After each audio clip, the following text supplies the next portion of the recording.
Formerly of Maine and Missouri. Maine and Missouri. Where are you at currently then? In transit. In transit? That is so poet. That is so poet, man. I'm from nowhere. All right. Our next featured speaker is Zach Alarcon. Did you bring your guitar? I do not today. No. You want one? No. All right.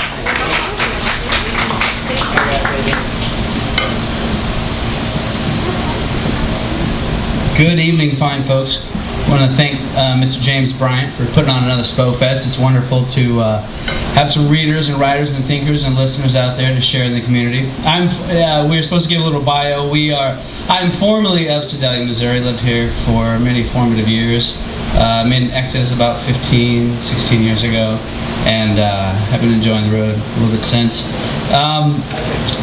So the other day, I was in the grocery store, and I was in line, had a few things, had some tuna, some Rain-X, a loaf of bread, a few other things, and the line was really, really long. It was interminably long. I was just waiting and waiting and waiting. And there was a woman in front of me, and she kept looking at me, and for a while it began to feel a little awkward, and we have just someone kind of staring at you. And it was, probably an 8-10 minute line, and she eventually kind of sidled closer, and she was like, I'm really sorry I've been staring at you. And I was like, oh, it's okay, it's all right. I'm glad that you said that, though. It feels better. And she said, I've been staring at you because you really remind me of your son. I was like, oh, okay.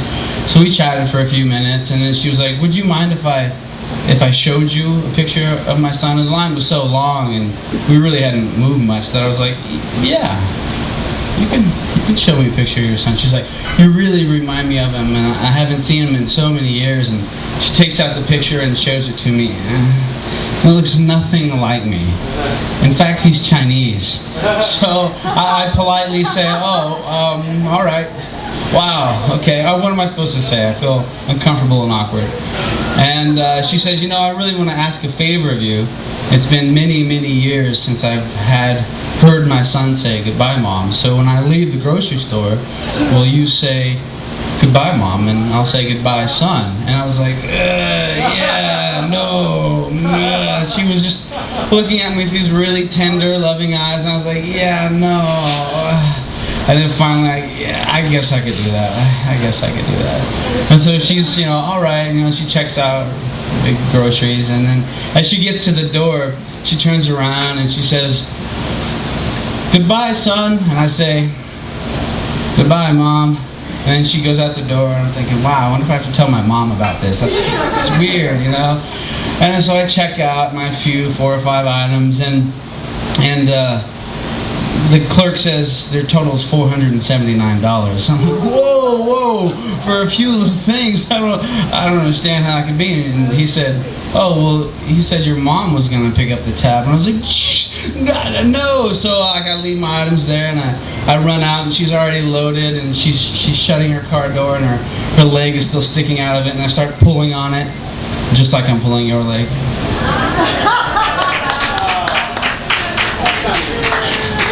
Alright, that was courtesy of Tom Waits. He's a great guy. So I'm going to read probably just one piece tonight. It's called Putting the World in Brackets.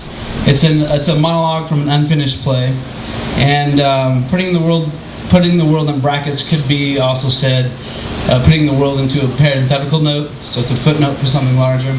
And it's a play about a journeyman's quest for meaning and purpose, the ultimate questions. And so this one goes like this. The changes came so fiercely that it took my mind a year to find my heart had gone numb, and then had just gone. I didn't treat it right. I now see this. It had the right to go AWOL. No story to tell, only action to unplay, but even that shall be a fabrication. For if honesty must breathe, I'm suffocating. There is now only fixation that comes from a gross misrepresentation. A mind fixed on an idea, and this idea constantly reflected upon, brings renewed sadness. This is the mind of a melancholic. We call madmen those who are actually deprived of reason, or who persist in some notable error. It is this constant error of the soul, manifest in its imagination. and its judgment and its desires, which, dryly put, is why they are what they are. Madness begins where the relation of man to truth is disturbed and darkened. I avoid company. I love solitary places and often wander without knowing where I'm going. I have a very dry mouth, always thirsty. My eyes are so dry and burning hot. Dark face, so dark. Horror and sadness. Often I cannot rise from bed, and when I get on my feet, I don't even move unless some force comes inside of me and wills it. I loathe company. I don't pay attention when I'm spoken to and rarely make an answer. You see, I worked up a detachment in the midst of action. I shall use my eyes with just the right intonation to show you that this aloofness is not mere reflection. There's an intricate relation in this civilization that has to do with the indifferent sensation of a nonchalant despot whose contradiction is a man who is apathy, boy.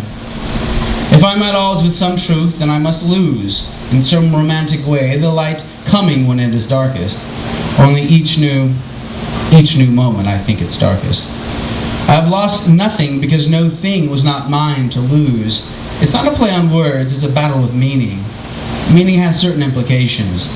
There is only meaning. This furious battle, a modern negotiation with life, a reluctance to breathe, blink, smile, love, but I have an urgency to subvert every movement that is blindly made. But most of all, an indulgence to subvert my hold on a melancholic fixation. If I could articulate this, unearth this, progress could be made. Perhaps a melancholic fixation on myself is all there is to find. If war ensues, there shall be no winner. I shall grow sicker. A mood can change so fast that I don't know why the previous feeling ever existed. Maybe it's not that it changed so fast.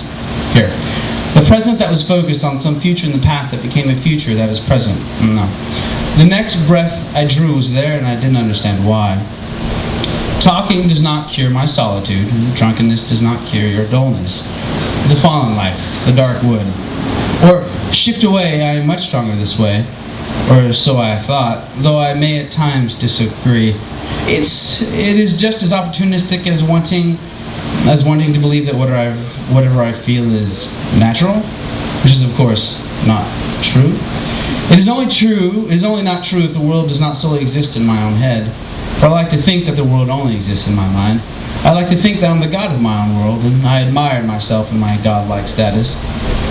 There are, of course, some thoughts that do not alienate, that make me dream and smile. So many words flood me, but alas, only vowels and consonants, symbols and beliefs, correlated to possibly create that handle, that hold on life, that interestingly won't let go of me, but more obviously I won't let go of. Nothing's there because I will it. That is to say, my will, my I am, is not enough. This is for certain. My battle with this is a bloody one. I'm losing, let's be honest. I don't want to drown, it's just that I cannot swim, nor can I fly. This godlike power is probably a lie. There's very little in me that is or ever was domestic. The desperation is all that moves me. Walking full dialogue with myself, I suppose that if you are alive, you may hear me, for this town is small. Drama creates rather large ripples in this water of life. Of course, a master of Zen would or did lead me to believe that man enters the water and makes no ripple. He is insignificant, all illusion, 'tis all a dream on a nameless day, on an unimportant year. Small finite beings have little importance to the infinite. And again, when I throw pebbles into the water, they make ripples. Certainly when I throw myself into water, I make ripples that never end. The weather exists, the rain falls even if I ignore my drenched soul. And the sun, it shines to light that which not or has no light. It shines light even to me. Focusing adrift, my mind avoids questions and answers. I drink water and my mouth is dry. Today I may die. I make it rhyme, vaguely inspired.